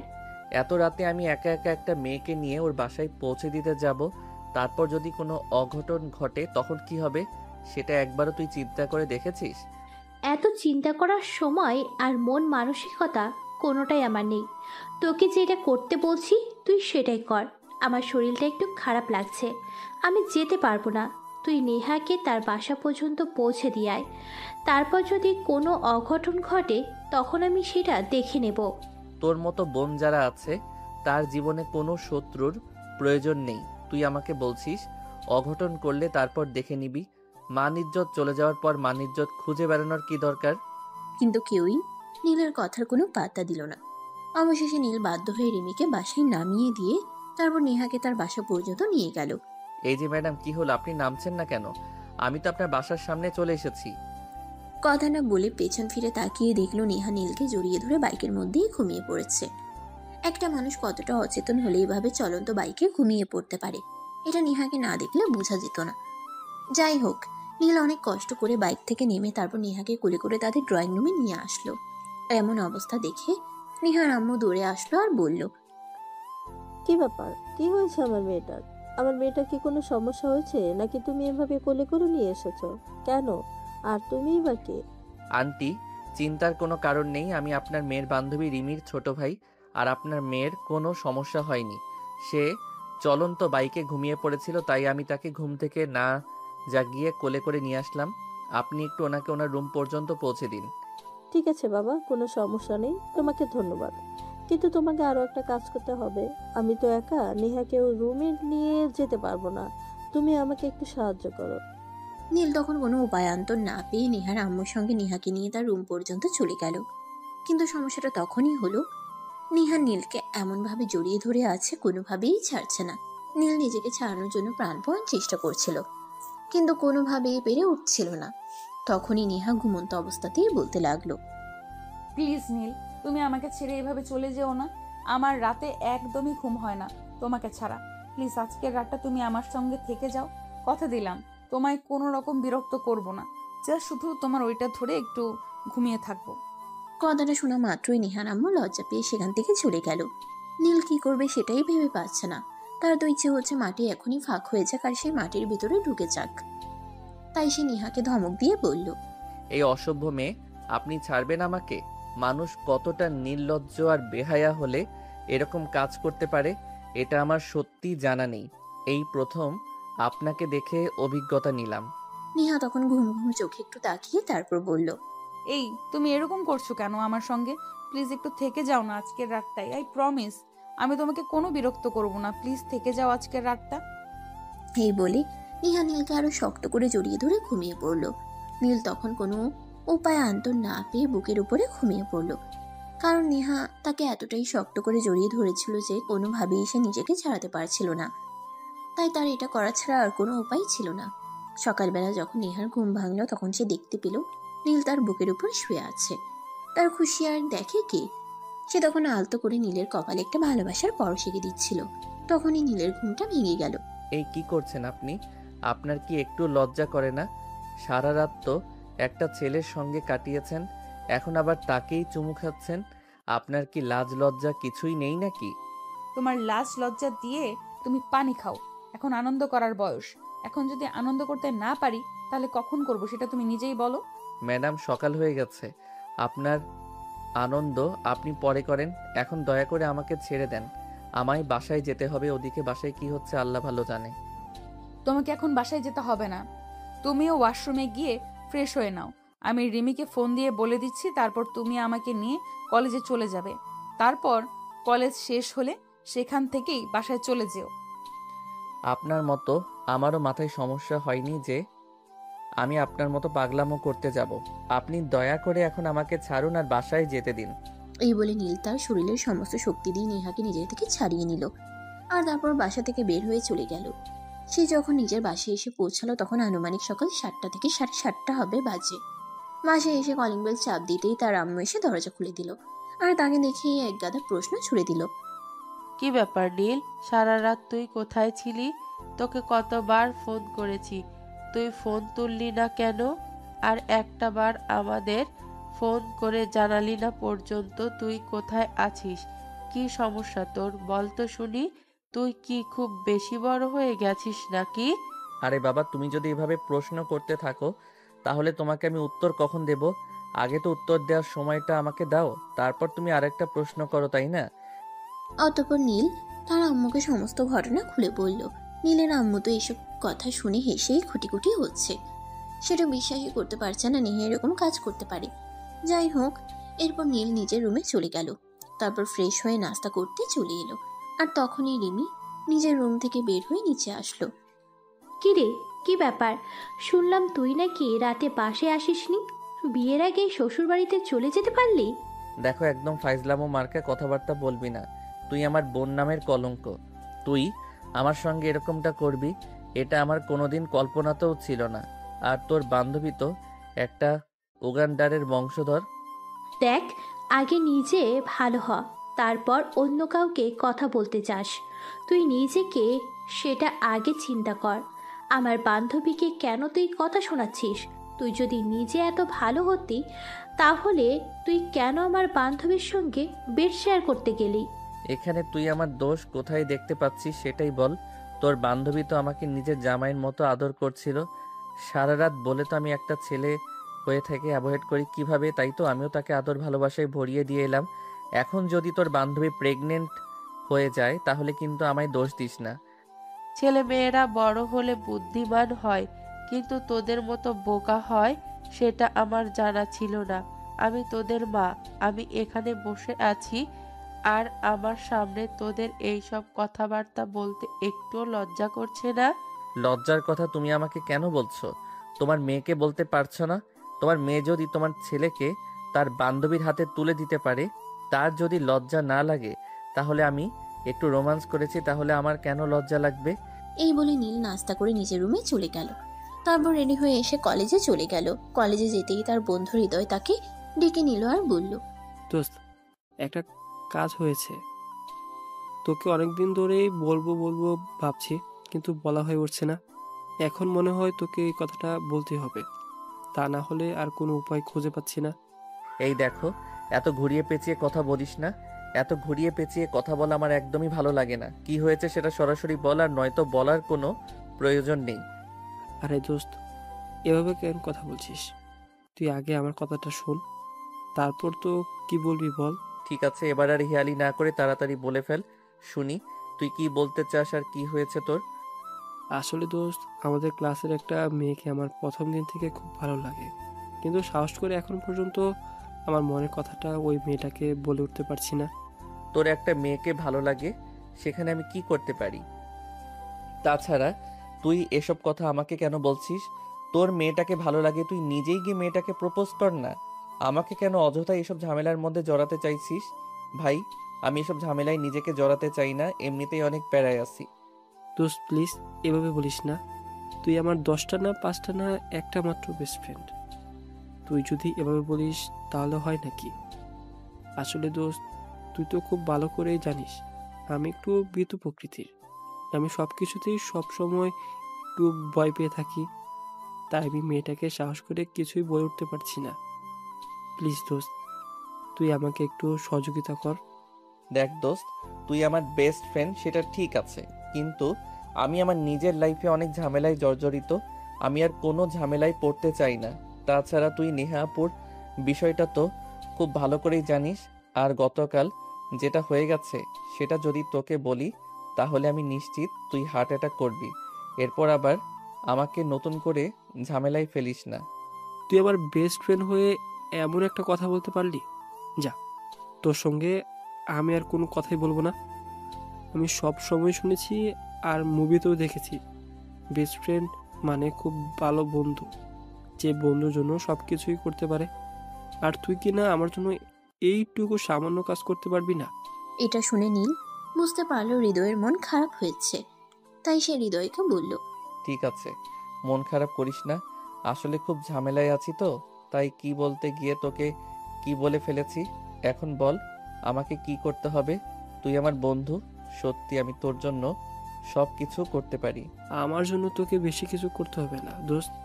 তুই শুধু আমার ভালোবাসার মানুষটাকে আমার লেখা একটা চিঠি পৌঁছে দিবি, তারপর সে কি উত্তর দেয় সেটা আমাকে জানাবি, তাহলেই হয়ে যাবে। ঠিক আছে দোস্ত, কোনো সমস্যা নেই। আমি এক্ষুনি তোকে সেটাই করে দিচ্ছি। তবে কোন মেয়েটা সেটা তো আগে আমাকে বল, তা না হলে আমি তোর চিঠি কার কাছে পৌঁছাবো? আমি তোকে বলছি, ওই মেয়েটা এখন ওই যে ক্যাম্পাসের বট গাছ দেখছিস, ওর ঠিক অপোজিটে বসে আছে। তুই ওখানে গেলেই মেয়েটাকে দেখতে পাবি। তুই শুধু বলবি এটা আমি দিয়েছি, তাহলেই হবে। তোকে আর কিছুই করতে হবে না। ও শুধু এটুকুই? ঠিক আছে, কোনো ব্যাপার না, তুই অপেক্ষা কর, আমি এক্ষুনি দিয়ে আসছি। এই বলে নীল সেখানে চলে গেল, আর তারপর রিয়ার কাছে ওই চিঠিটা পৌঁছে দিল। রিয়া চিঠিটা পেয়েই তাকে বলতে লাগলো, আমি জানতাম নীল, তুই আমায় ভালোবাসিস, কিন্তু আমিও তোকে অনেক ভালোবাসি। অনেকবার তোকে বলার চেষ্টা করেছিলাম, কিন্তু নেহা আপুর ভয়ে তোকে কিছু বলে উঠতে পারিনি। কারণ নেহা আপু তো তোকে পছন্দ করে। এখন যেহেতু তুই নিজে থেকেই আমাকে প্রপোজ করতে এসেছিস, আমি রাজি। এখন আর আমার কোনো ভয় নেই, আমি ভয় পাই না কাউকে। কথাগুলো এক নিঃশ্বাসে রিয়া বলে ফেলল। তখনই নীল তাকে বলল, আরে ওই মেয়ে চুপ করো, তুমি এসব কি আবোল তাবোল বলছো? আমি কেন তোমাকে প্রপোজ করতে যাব? এই চিঠিটা আমার বন্ধুর, এটাই তোমাকে দিতে বলেছে, তাই তোমাকে দিতে এলাম। সে তোমাকে পছন্দ করে, কিন্তু ভয়ে তোমাকে কিছু বলতে পারছে না, তাই আমাকে দিয়ে এটা পাঠালো। এখন তুমি কি উত্তর দিবে সেটা আমাকে জানাতে বলেছে, আমি ওকে বলে দেব। ঠিক আছে, আমি চিঠি পড়ে তারপর উত্তর দেব। তুই এখন যা। আমি তো ভেবেছিলাম তুই প্রেমপত্র নিয়ে আমাকে প্রপোজ করতে এসেছিস। আসলে তোকে দেখে শুধু আমি কেন, পুরো ক্লাসের মেয়ে হাঁ হয়ে থাকে। তাই তো আমি তোর প্রেমে পড়ে গিয়েছিলাম। সরি রে, বুঝতে পারিনি বিষয়টা। ঠিক আছে, সমস্যা নেই, তবে আমার বন্ধুকে কিন্তু তুই খুব তাড়াতাড়ি উত্তর জানাবি, তা না হলে কিন্তু তোর খবর আছে বলে দিলাম। এই কথা বলে নীল সেখান থেকে চলে আসলো। তারপর সোজা ক্লাসরুমে চলে গেল। ক্লাসে এসে হৃদয়কে নিয়ে ক্যান্টিনে কিছু খেতে গেল। তখনই নেহার সঙ্গে তার দেখা হয়ে গেল। দোস্ত, ওই যে নেহা আপু আসছে, মনে হয় তোর সঙ্গে কথা বলবে। আমি এখান থেকে চলে যাই। নেহা আপু আসছে তো কি হয়েছে? তোকে কেন এখান থেকে চলে যেতে হবে? তুই কোথাও যাবি না, তুই এখানেই বসে থাক। নেহা আপুর যদি কোনো কথা বলার থাকে তাহলে সে এখানেই বলবে, আর না হলে তার আমার সঙ্গে কথা বলার কোনো প্রয়োজন নেই। দোস্ত, আমার মনে হয় তুই এখনো সেই খেলেই রয়ে গেছিস। নেহা আপু তোকে ভালোবাসে, আর তোর সঙ্গে হয়তো কোনো পার্সোনাল কথা বলতে পারে। সেখানে আমার থাকাটা একদমই ঠিক হবে না। তোরা দুজন কথা বল, আমি ওইদিকে আমার ভালোবাসার মানুষটার সঙ্গে একটু দেখা করে আসি। এই বলে হৃদয় সেখান থেকে চলে গেল। আর তখনই নেহা এসে সেখানে পৌঁছালো। এসে হৃদয়কে এখান থেকে চলে যেতে দেখে প্রশ্ন করলো, কি ব্যাপার? তুমি আর তোমার বন্ধু এখানে বসে খাবার খাচ্ছিলে, আমি এখানে আসছি এটা দেখে তোমার বন্ধু এখান থেকে চলে গেল কেন? সেটা আমাকে কেন জিজ্ঞাসা করছো? তুমি আমার বন্ধুকে জিজ্ঞাসা করলেই তো পারো। তাছাড়া তুমি এখানে কেন এসেছো? আমরা তো এখানে খাবার খাচ্ছিলাম। তুমি কি আমাকে একটু শান্তিতে থাকতে দিবে না? নাকি আমি সেখানেই যাই, নাকি আমি যেখানেই যাই সেখানেই তোমাকে হাজির হতে হবে? কেন তুমি এরকম বলো তো? তুমি আমাকে এইভাবে কেন কথা বলছো? আমি তোমাকে না দেখে থাকতে পারি না, তাই তুমি যেখানেই যাও আমি সেখানেই চলে আসি। তোমাকে না দেখলে আমার ভালোই লাগে না, তাই। আমার মতে কি এমন আছে যেটা তুমি দেখলে থাকতে পারো না? বলো তো শুনি। তুমি কেন আমার সঙ্গে এভাবে পিছনে পড়েছো? তোমাকে তো বললাম তোমার সঙ্গে রিলেশন কন্টিনিউ করা আমার পক্ষে সম্ভব নয়, কারণ তুমি আমার সাথে বয়সে বড় একটা মেয়ে। আমারও মান সম্মান বলতে কিছু একটা আছে। আমি আমার বন্ধুদের সামনে হাসির পাত্র হতে চাই না। আমি ভালোবাসি তোমায়, সেখানে তুমি কেন হাসির পাত্র হতে যাবে? ভালোবাসা একটা পবিত্র জিনিস, এটাকে সম্মান করতে জানতে হয়। ভালোবাসাকে কখনো অবহেলা করতে নেই। যেখানে আমি তোমার ভালোবাসা অ্যাকসেপ্টই করলাম না, সেখানে আবার অবহেলা আসছে কোথা থেকে? শোনা, একটা কথা তোমায় বলছি। তুমি আমার চাইতে বয়সে বড়, জ্ঞান বুদ্ধি আল্লাহ তাআলা আমার চাইতে মোটামুটি ভালোই দিয়েছে। কিন্তু তুমি এমন বোকার মতো কাজ কেন করো বলো তো? তুমি তো দেখতে মাশাআল্লাহ অনেক সুন্দরী, চাইলে যে কোনো বড়লোক বাবার ছেলেকে বিয়ে করতে পারবে। কিন্তু আমার দিকটা বিবেচনা করে দেখো, আমরা মধ্যবিত্ত ফ্যামিলির সন্তান, আমাদেরকে অনেক কিছু চিন্তা করতে হয়। এরপর নীল আরো কিছু বলতে চাইছিল, কিন্তু নেহা তাকে কথার মাঝখানেই থামিয়ে দিল আর বলতে লাগলো, হয়েছে হয়েছে, এবার বন্ধ করো, আর কিছুই বলতে হবে না। আমি জানি এরপর তুমি কি বলবে। তোমাদের বন্ধুদের মধ্যে কি ভালোবাসা নেই? তোমার বন্ধুরা কি কাউকে ভালোবাসে না? তোমার বন্ধুরা কি সারা জীবন মিঙ্গেল থেকে যাবে, কোনো মেয়েকে বিয়ে করবে না? তাহলে তুমি কেন আমায় ভালোবাসতে পারবে না? কি সমস্যা বলো আমাকে শুনি। সমস্যা একটাই, আমার বন্ধুরা তাদের সমবয়সী কিংবা তাদের চাইতে বয়সে ছোট কোনো মেয়েকে বিয়ে করবে, আর আমি কেন আমার চাইতে বয়সে বড় একটা মেয়েকে বিয়ে করতে যাব? এরপর নেহাকে আর কোনো কথা বলার সুযোগ না দিয়ে সেখান থেকে নিয়ে চলে গেল। আর এদিকে নেহা সেখানেই বসেছিল। তখনই রিমি এসে সেখানে উপস্থিত হলো। কি ব্যাপার দোস্ত, কি হয়েছে? তুই এখানে মন খারাপ করে বসে আছিস কেন? আমি সারা ক্যাম্পাসে তোকে খুঁজে এলাম, কিন্তু কোথাও তোকে খুঁজে পেলাম না। তখনই হঠাৎ মনে পড়লো তুই হয়তো ক্যান্টিনে আসছিস, তাই এখানে চলে আসলাম। কিন্তু আমি আসার পরে দেখলাম নীল ক্যান্টিন থেকে বের হয়ে গেল। আর কি, তোর কি নীলের সঙ্গে দেখা হয়েছিল নাকি? হ্যাঁ, হয়েছিল, আর তার সঙ্গে কথা হয়েছে। আচ্ছা দোস্ত, তুই আমাকে একটা কথা বলতো, কাউকে ভালোবাসা কি পাপ?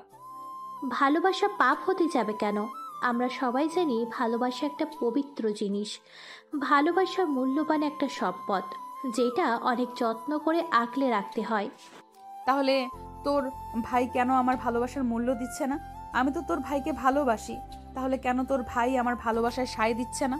ভালোবাসা যদি অপরাধ না হয়, তাহলে আমি কেন তাকে ভালোবেসে কষ্ট পাচ্ছি? আমি তো তাকে ভালোবাসি, সে কেন এটা বুঝতে পারছে না? ভালোবাসা পাপ নয়, কিন্তু তুই যেটা করেছিস সেটা ঠিক নয় নীল। তোর চাইতে বয়সে ছোট আর একটা সমাজ কোনোদিনও মেনে নেবে না। আর আমার ফ্যামিলি মেনে নেবে কি না আমি সেটাও জানি না। এখন এসব কথা চিন্তা করে হয়তো নীল বারবার তোকে রিজেক্ট করে চলেছে। তাছাড়া আমি এখনো পর্যন্ত তার মধ্যে তোর জন্য ভালোবাসার ছিটে ফোঁটা পর্যন্ত দেখিনি।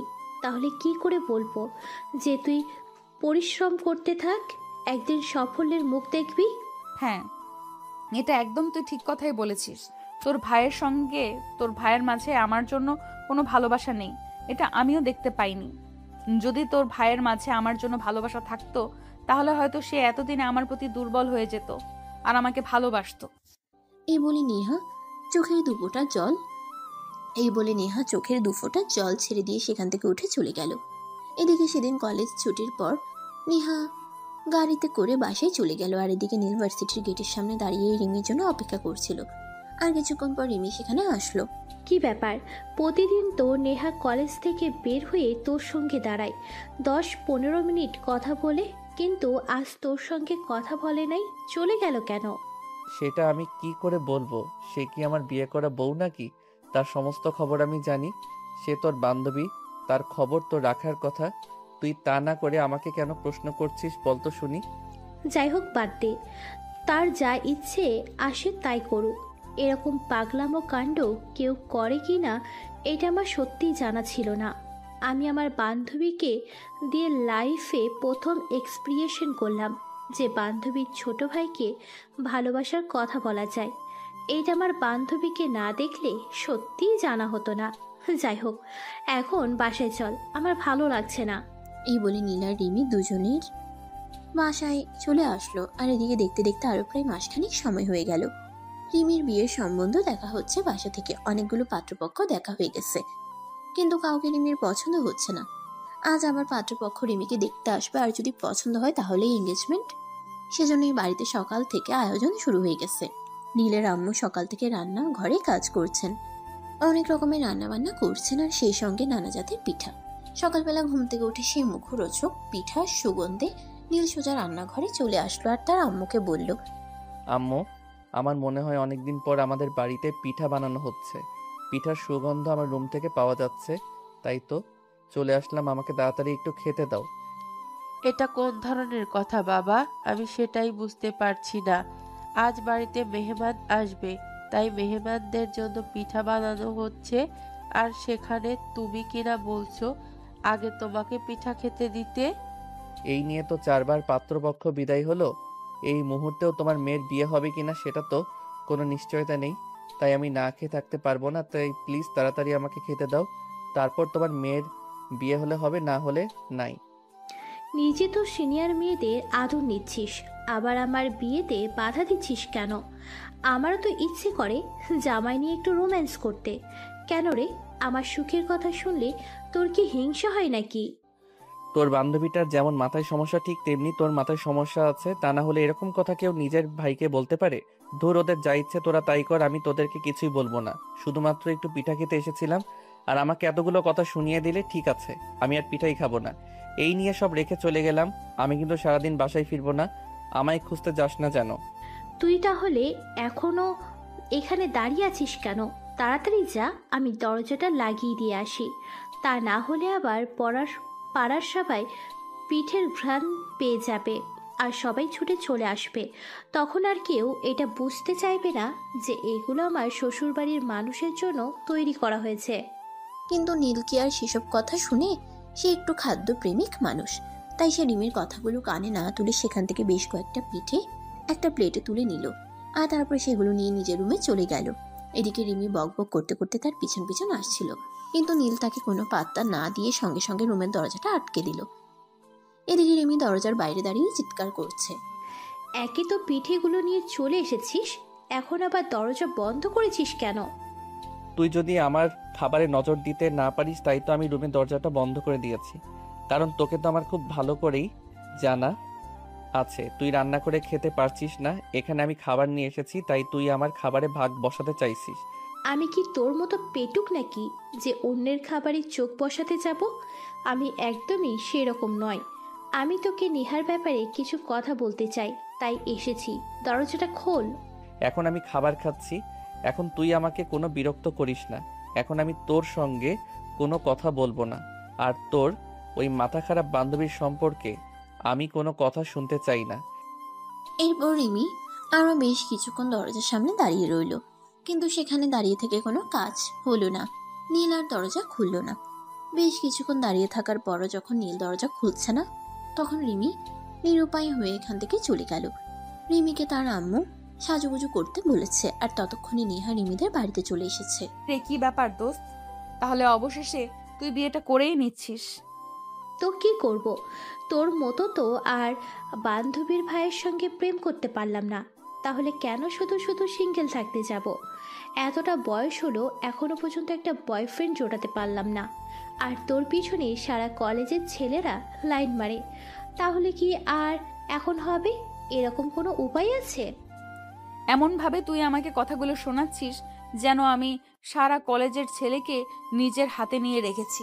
তোর প্রেম করার মতো একটা ছেলেকেও ছেড়ে দেইনি। হয়েছে হয়েছে, এখন আর কথা না বাড়িয়ে তাড়াতাড়ি আমাকে রেডি করিয়ে দে। ওদিকে ছেলেপক্ষ চলে আসবে, তাড়াতাড়ি রেডি করিয়ে দে আমাকে। হ্যাঁ তাই চল, তোর তো দেখছি বিয়ে করার খুব শখ।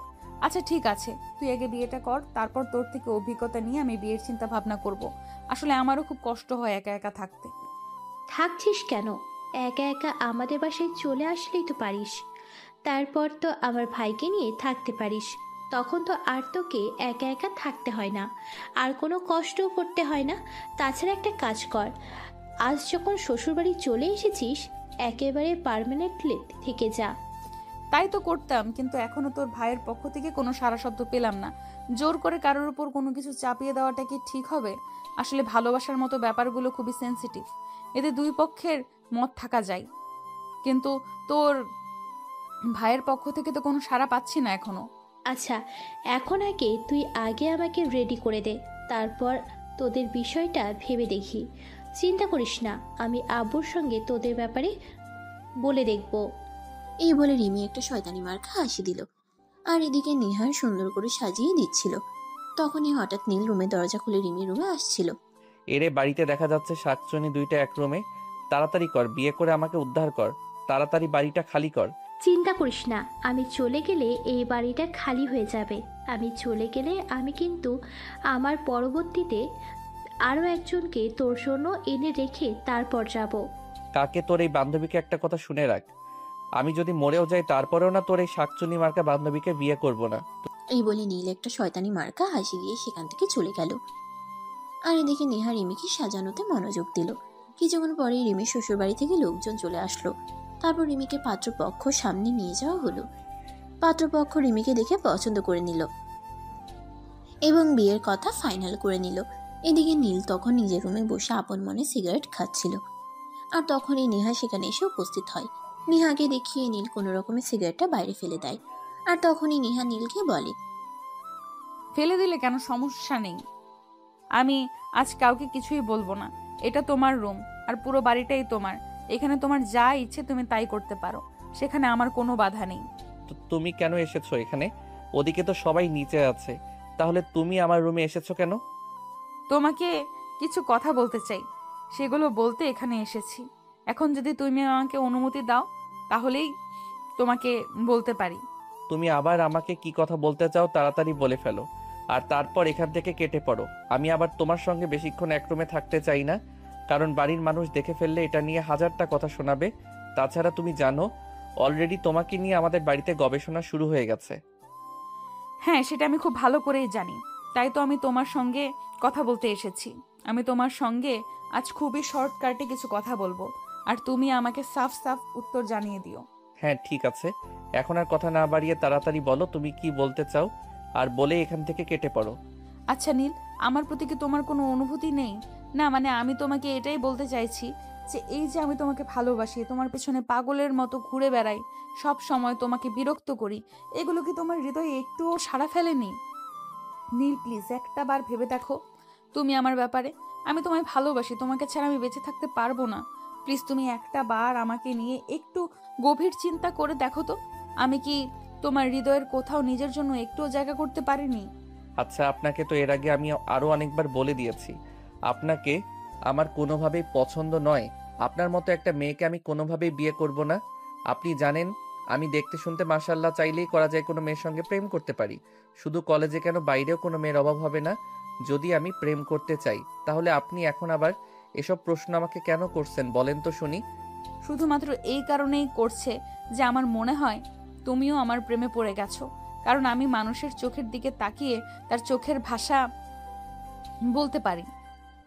আমি তোমার চোখে আমার কোনো ভালোবাসা দেখতে না পেলেও তোমার চোখে আমার জন্য কোনো ঘৃণা দেখতে পাই না। তুমি প্লিজ একটা বার দুইটা চোখ বন্ধ করে চিন্তা করে তারপর বলো তুমি আমাকে ভালোবাসো কিনা। পারবো না আমি আপনার জন্য কোনো চিন্তা করতে। আপনি আমার কে হন যে যার জন্য আমি চিন্তা করতে যাব? আমি পারবো না আপনার জন্য কোনো চিন্তা করতে। আপনি এখান থেকে চলে যান, আর তারপর আমার বোনের মতো যে কোনো একটা ছেলেকে ধরে এনে বিয়ে করে নিন, তাহলে এসব ভূত মাথা থেকে চলে যাবে। বিয়ে আর আমি, তাও আবার অন্য কোনো ছেলেকে, এটা তুমি ভাবতে পারলে? কখনোই না এরকমটা। কারণ আমি তো তোমায় ভালোবাসি, তোমাকে ছাড়া অন্য কাউকে বিয়ে করার কথা আমি কল্পনাতেও আনতে পারি না। তো আমাকে এইসব কথা আর কখনোই বলবে না। আমি তোমাকে ভালোবাসি, তোমাকে যদি না পাই জীবনটাই রাখবো না। তাই প্লিজ তোমাকে শেষবারের মতো রিকোয়েস্ট করে বলছি, একবার তুমি নিজের চোখ দুইটা বন্ধ করো, আর তারপর চিন্তা করে আমাকে বলো। নেহার বলা কথাগুলো নীলের মনে একটু নাড়া দিল। তাই নীল নেহাকে বলল, ঠিক আছে, আপনি যখন এত করে রিকোয়েস্ট করে বলছেন, হাজার হোক আপনি আমার বোনের বান্ধবী, তাই আমি আপনার কথাটা রাখতেই পারি। আপনি দাঁড়ান, তাহলে আমি চোখ দুটো বন্ধ করে তারপর আপনাকে বলছি। হ্যাঁ নীল, তুমি তাই করো। চোখ দুটো বন্ধ করে তারপর দেখো তো তোমার চোখের সামনে আমি একবারও আসি কিনা। নেহার কথায় নীল তখন নিজের চোখ দুটো বন্ধ করলো আর নিজের আবেগ দিয়ে সুমুনুটার চিন্তা করতে শুরু করলো। তখনই নীল তার চারপাশে শুধু নেহাকেই দেখতে পেল। প্রায় 5 মিনিট চোখ বন্ধ রাখার পর সে নেহাকে টান দিয়ে নিজের বুকের সঙ্গে মিশিয়ে নিল আর তার কানের কাছে মুখ রেখে বলল, আই লাভ ইউ। আমিও তোমায় ভালোবাসি, কারণ আমি আমার চারপাশে শুধু তোমাকেই দেখতে পাই। চোখটা বন্ধ করার পর 1 সেকেন্ডের জন্যেও আমার চোখের সামনে অন্য কারো মুখ ভেসে ওঠেনি। তার মানে আমি সত্যি তোমায় ভালোবাসি। আমার মনের সম্পূর্ণটা জুড়ে শুধু তুমিই রয়েছো, সেখানে অন্য কেউ এখনো পর্যন্ত বাসা বাঁধতে পারিনি। I love you too. আমিও তোমায় অনেক বেশি ভালোবাসি। তাই তো তুমি আমাকে এভাবে অবহেলা করার পরও বারবার আমি তোমার কাছেই ফিরে এসেছি। কারণ আমি জানতাম তোমার মনের মণিকোঠায় আমার জন্য একটু হলেও জায়গা আছে, যেখানে আমার জন্য ভালোবাসা রয়েছে। তাহলে সিনিয়র বউ, নিচে চলো, সবাইকে গিয়ে আমাদের ভালোবাসার কথাটা জানিয়ে দেই। তারপর পরিবারের সম্মতি নিয়ে বিয়ের কাজটা সেরে ফেলি। আসলে ভালোবাসার মানুষ ছাড়া বেশি দিন থাকা যায় না। হ্যাঁ, আমি তো তোমাকে সেটাই বলতে এসেছিলাম। আসলে রাতে একা একা ভালো ঘুম হয় না। পাশে কেউ ঘুমালে কিংবা কাউকে জড়িয়ে ধরে ঘুমালে ঘুমটা ভালো হতো। তাই তো আমি তোমাকে নিজের করে পেতে চাই। এই বলে নীল আর নেহা দুজন এই রুম থেকে বের হয়ে নিচে চলে গেল। অপরদিকে রিমির শ্বশুরবাড়ির লোকজন ততক্ষণে সমস্ত কথাবার্তা শেষ করে চলে গেছে। তখনই রিমির আম্মু রিমিকে জিজ্ঞাসা করলো, কি ব্যাপার, নেহাকে কোথাও দেখতে পাচ্ছি না কেন? সেই কখন থেকে আমি নেহাকে খুঁজতেছি, কিন্তু কোথাও নেহাকে খুঁজে পাচ্ছি না। হয়তো তোমার ছেলের ঘরে আছে, আর যাবে কোথায়? হয়তো সেখানেই তোমার ছেলের সঙ্গে চুটিয়ে প্রেম করছে, আর এদিকে আমরা কাজ করে মরছি। আসলে আমি ওদের ব্যাপারটা বুঝতে পারলাম না। ওরা যদি দুজন দুজনকে ভালোবাসে তাহলে সেটা আমাদেরকে বলছে না কেন? তাহলেই তো আমি তাদের দুজনকে এক করে দেওয়ার বন্দোবস্ত করি। বলবে কি করে? নেহাই সেই কতদিন ধরে তোমার ছেলের পিছনে পড়ে আছে, কিন্তু তোমার ছেলের পক্ষ থেকে তো কোনো সাড়া শব্দ পাচ্ছে না। আসলে কি বলতো, নেহা সত্যিই নীলকে অনেক বেশি ভালোবাসে। তাই নীল এইভাবে অ্যাভয়েড করার পরেও নেহা তাকে ছেড়ে যাচ্ছে না। কিন্তু তোমার ছেলে কেন এরকম করছে আমি সেটাই বুঝতে পারছি না। হয়তো এই কারণেই যে নেহা তার চাইতে বয়সে বড়, সে ভেবেছে হয়তো এই সম্পর্কটা আমরা মেনে নেব না। নয়তো মনে মনে হয়তো এটাই চিন্তা করেছে সমাজের মানুষকে বলবে। কিন্তু আমার বোকা ছেলে এখনো বুঝতে পারো না তার মন কি চায়। তার মন যদি বলে যে সে নেহাকে নিয়ে সুখী হবে, তাহলে তো তার সেটাই করা উচিত। চারপাশে কি হলো না হলো সেদিকে একটা চোখ দেওয়ার কি আছে? আমি সেটাই বুঝতে পারি না। হ্যাঁ, তুমি একদম ঠিক কথাই বলেছ। আমাদের উচিত আমার নিজের মন কি বলে সেটাই চিন্তা করা। চারপাশে কে কি বললো না বললো তাতে আমাদের কি এত মাথা ব্যথা আছে? আমরা তো আমার চারপাশের মানুষকে নিয়ে সংসার করব না। তাছাড়া আমরা যদি কষ্টে থাকি তাহলে চারপাশের মানুষ আমাদের সেই কষ্টটা লাভ অফ করবে না। আমাদের এই কষ্টটা নাটক করার জন্য শুধু আমাদের পাশের মানুষটাই থাকে। তাহলে আমরা কেন চারপাশে চিন্তা করতে যাব? কথাগুলো শুনতে শুনতেই নীল আর নেহা দুজনেই সিঁড়ি দিয়ে নিচে নামছিল। তখনই নীল বলল, হ্যাঁ, তুই একদম ঠিক কথাই বলেছিস। আমি এখন আর চারপাশের মানুষের কথা চিন্তা করব না। এখন থেকে আমার মন আমাকে যেটা করতে বলবে আমি সেটাই করব। আমি নেহাকে বিয়ে করব। তুই সত্যি বলছিস তো? তুই নেহাকে বিয়ে করবি? হ্যাঁ আম্মু, তুমি একদম ঠিক কথা শুনেছ। আমি নেহাকে বিয়ে করব, কারণ আমি অনেক চিন্তা করে দেখেছি আমি আমার চারপাশে শুধু আমার নেহাকেই দেখতে পাই। আমার কল্পনাতে নেহা ছাড়া আর অন্য কোনো মেয়ে এখনো আসেনি। তাই আমি সিদ্ধান্ত নিয়েছি আমি নেহাকেই বিয়ে করব। হ্যাঁ, তুই একদম ঠিক কথাই বলেছিস। নেহাকেই তোর বিয়ে করা উচিত। কারণ আমাদের জীবনে আমাদের সেই মানুষটাকে বেছে নেওয়া উচিত, যে মানুষটা আমাকে ভালোবেসে দেখ চারপাশের মানুষ আমাদের জ্ঞান দিতে পারবে, কিন্তু কখনোই ভালো থাকার উপহার দিতে পারবে না। তারা আমাদের নিয়ে সমালোচনা করতে পারবে, কিন্তু কখনোই এটা বলবে না কিসে আমাদের ভালো হবে। তাই আমাদের উচিত নিজেদের ভালো ব্যাপারে সিদ্ধান্ত নিজেদেরকেই নেয়া। হ্যাঁ শাশুড়ি আম্মু, তাই তো আজ আমি আপনার ছেলেকে ভালো করে বুঝিয়েছি, আর তারপরে সে চিন্তা ভাবনা করে সিদ্ধান্ত নিয়েছে।